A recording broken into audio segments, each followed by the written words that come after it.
So you're going to subtract your terminal side from your initial side for your component form.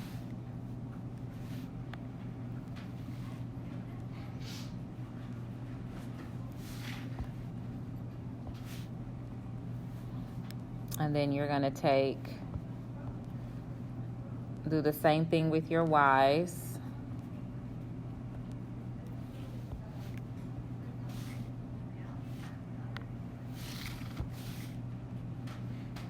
So that is going to give you 4, 1. So who got 4, 1? Okay, so now we need to find our magnitude. Good job. So to find the magnitude,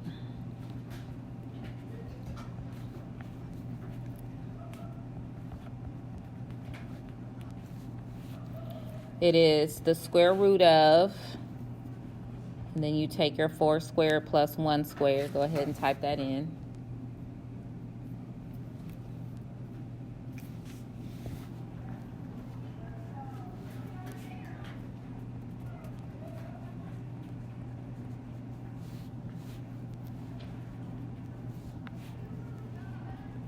And for your direction, it's the inverse tangent of, and it's y over x, because it's opposite over adjacent.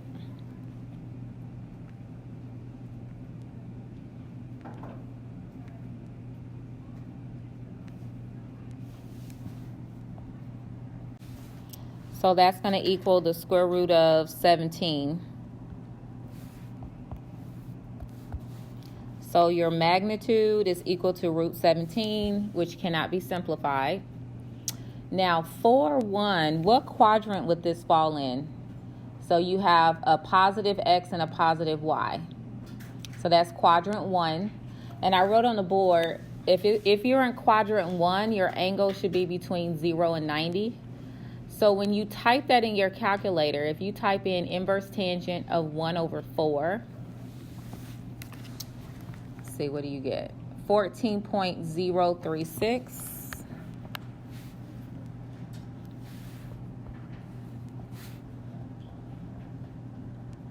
Which is okay because it's within the angle measures of quadrant 1. And that would be your final answer.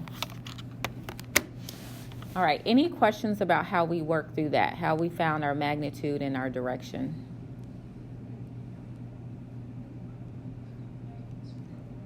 Okay, so to find your horizontal and vertical component, so you would take your magnitude. So for your change in x,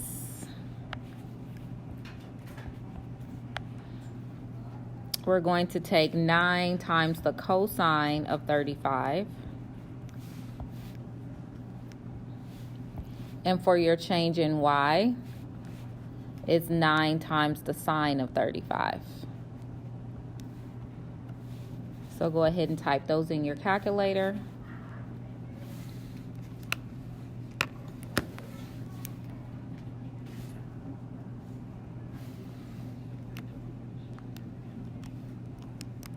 So 9 times the cosine of 35, you should get 7.372. And 9 times the sine of 35, 5.162.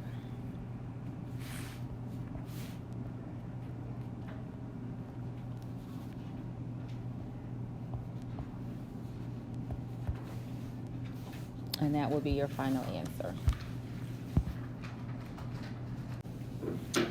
So let's continue where we left off yesterday in your notes.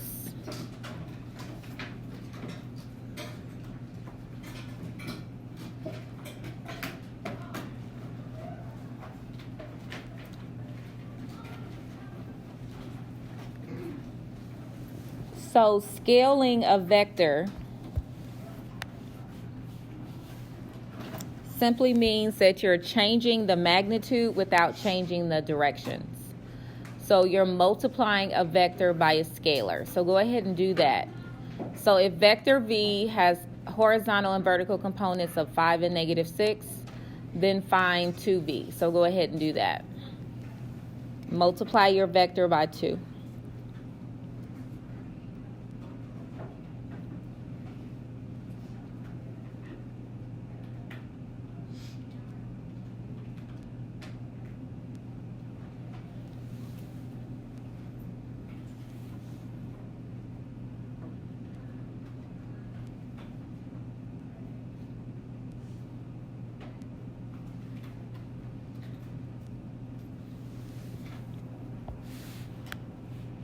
So if we take 2 times our vector,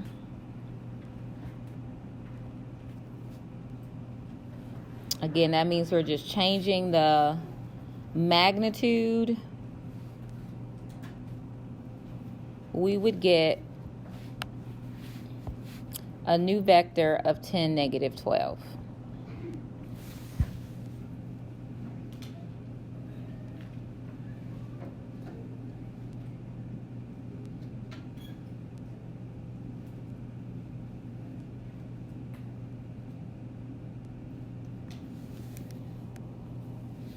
Okay, so if we know that a vector starts at 1, 2, and it has a change in x of 3, or our horizontal component of 3 and our vertical component is 5, the first thing we need to do is find 2 other points that could be on this path. So we know where it starts, so what other points would be on the path? We're actually going to write an equation in slope-intercept form. So let's write our set of parametric equations.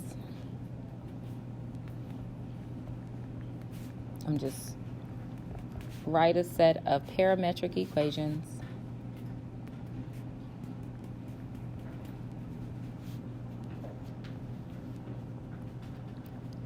So in this instance, for x starts at 1. And what is our horizontal component? Delta x is 3, so that represents our slope. So 3s.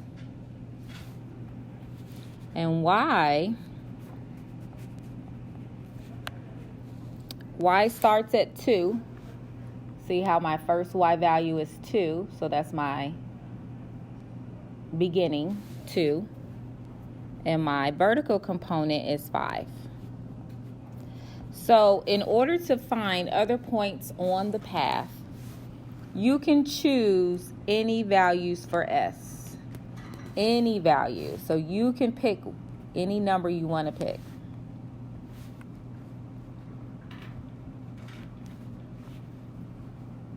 So somebody pick a number. Any number. 7. That is so weird. That's what they said first period. That's what I was thinking. Ooh, that's weird. Okay, 7 it is. Let's do 7. So let's see what do we get when s equals 7. So if s equals 7, let's go ahead and find our x and y. So go ahead and substitute 7 in for s. That's a s. I know I'm trying to make my s's not look like a 5.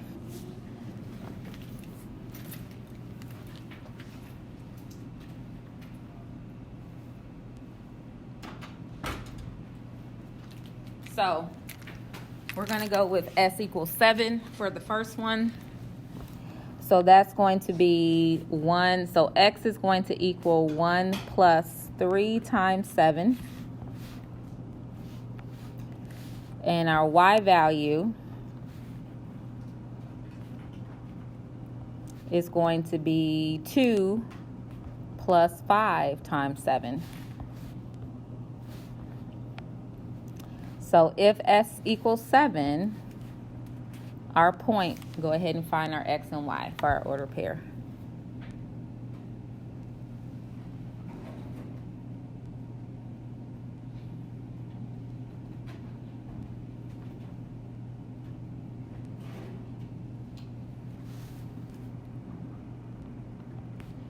So 2237, what will we get? Who got 2237? All right, let's pick another number. And s doesn't have to be positive too. You said 8? Yeah. All right, so let's do 8.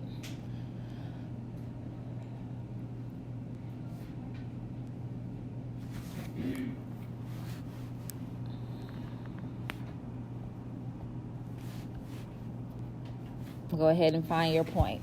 But I just want to make sure, so when you're doing your homework or when you do your test is on May 5th, next Thursday. You choose the numbers you want to choose. After you write your set of parametric equations, you can use whatever value for S to find other points. And it only said to find 2 other points, so I only used 2 other numbers. So the point 2237 would be on the pathway. So 1 times 3 times 8, 1 plus 3 times 8 would be 25.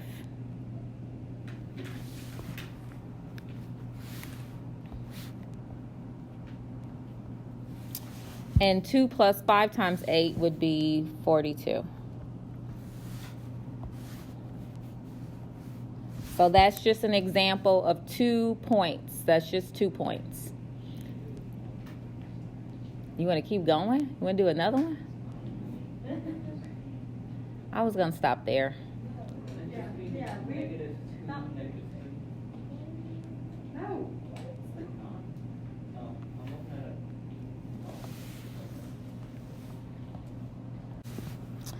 Part B says determine if a point is on the path.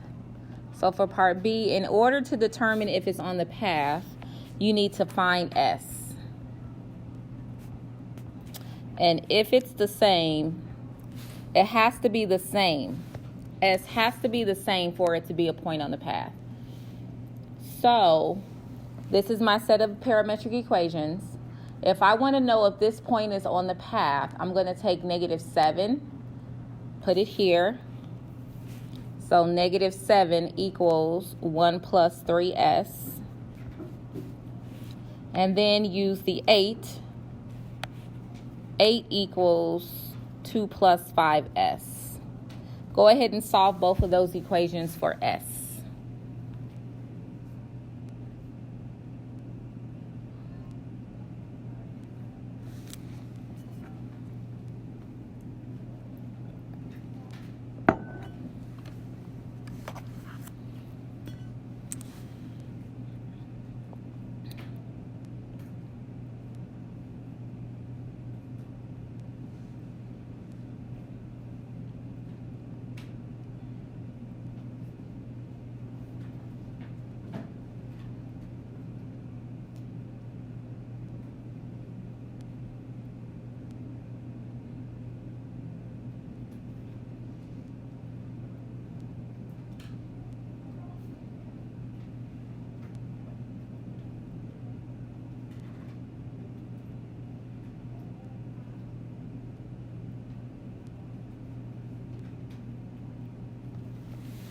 So for your first equation, you would subtract the 1 and divide by 3. So you would get -8/3 equals S.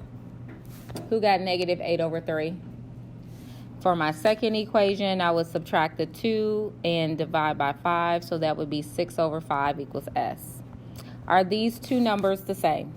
Did we get the same? So because they're not the same, the answer is no. Okay. If they're the same, then you would say yes. But we have 2 different S values, so the answer is no. So is -7, 8 on the line or on the path? The answer is no. -7, 8 is not on path or on the line because we got 2 different S values. Okay, the last thing that I want to talk about is a definition that I forgot to add to your note packet. So you may, I don't know, is the last page blank in that packet, or is there something on there? Oh, sorry. So you may have to take out a sheet of paper. It's a pretty basic definition, or you could try to squeeze it in somewhere.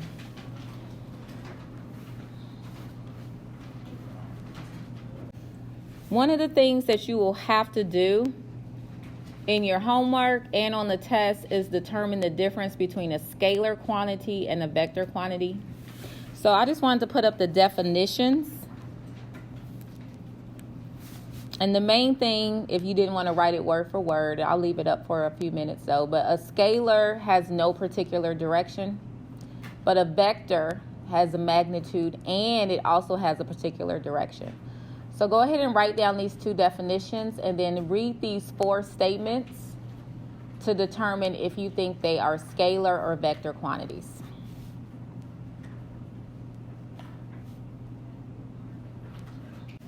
So in homework 19, the first question, you have to state if it is a vector or a scalar quantity. So that's why I wanted to give you these definitions. Go ahead and read these 4 and just put an S or a V on if you think it's scalar or a vector. So reading these 4 statements, take a minute to see if you can figure out this is our last thing, and then you have the rest of the period to work on your homework. Homework 18 was due yesterday. Homework 19 is due Friday. If you want to do test corrections, you can also use this time to do that. Okay, so what would you say for A? What kind of quantity is this? Is this a scalar or a vector? It says riding a bike 1 mile per minute. Scalar. So for this first one, this is a scalar quantity because we don't know. Thank you. Thank you. For question B, it says riding a bike 1 mile per minute due west. Okay. You have to go right now, I guess. Yeah. Like right now.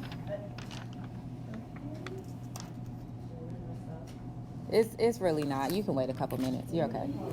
Okay.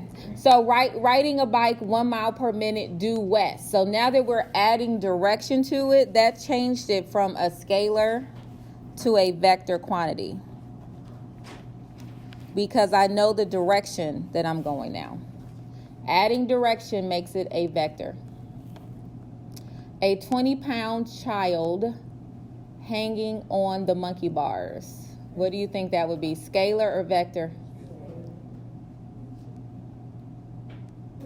That's a vector. Why do you think that's a vector? You're hanging, right? Right? Can you hang up or can you hang to the left? Yeah. So if you're on the monkey bars, you can actually be horizontal. Like, explain this to me. I've seen it. They have these videos on TikTok. Right. Okay. So that would be a vector.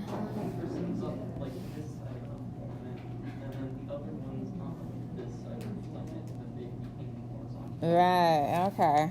Okay. Yeah, I guess. So I guess unless you are like a superhero, you know, you're hanging. When you're hanging, that's only one direction. All right. What about wind blowing? What do you think? That's definitely a scalar because I don't know what direction the wind is blowing. So that would be a scalar.